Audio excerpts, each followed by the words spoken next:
trial at pananagutin si Sara Duterte. Mga kasama, isigaw natin ang ating panawagan. Convict! Convict! Convict Sara now! Convict! Convict! Convict Sara now! Convict! Convict! Convict! Convict Sara now!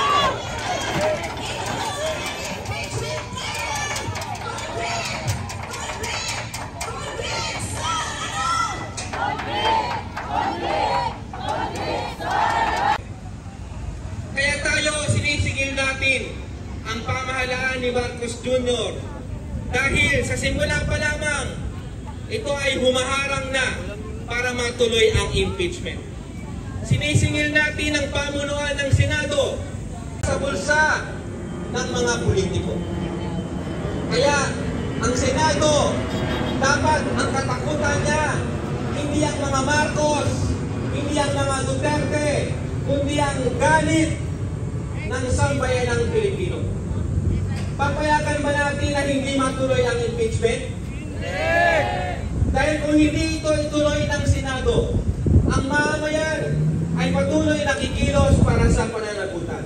At sisingilin natin itong Senado dahil sa halip na pakinggan ang boses ng mamamayan, sa halip na ipakita ang ebidensya laban sa korupsyon, mas pinili nitong pagtakpan, protektahan ang mga magnanakaw, ang mga mandaramo. Anong aral ang tinuturo natin sa taong bayan? Pwedeng magnakaw, pwedeng magtago ng confidential. Convict Sara now! Convict!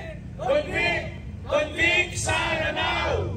Alam niyo, para tayong niloloko ng ilang mga senador kasi nung una ang sabi nila, galit ang malakas na ugong na hindi itutuloy ng Senado sang-ayon mismo sa mga deklarasyon ni Pangulong Ferdinand Marcos Jr. ang paglilitis kay VP Sara Duterte.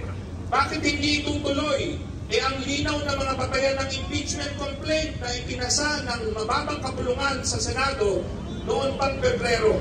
Kabilang dito ang mga sumusunod, ang hindi maliwanag o hindi maipaliwanag na paglulustay ng 612.5 million na confidential funds ng Office of the Vice President at Department of Education.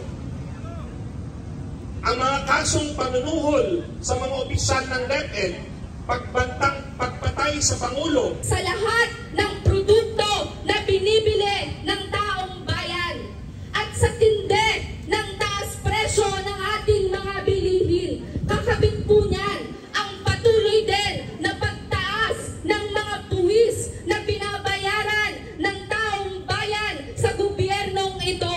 Pero anong ginagawa ng mga politiko, lalong-lalo na ni Sara Duterte? Ang ginagawa nila, pinupulsa, nilalagay sa mga maanumalyang programa ng gobyerno kagaya ng confidential and intelligence funds.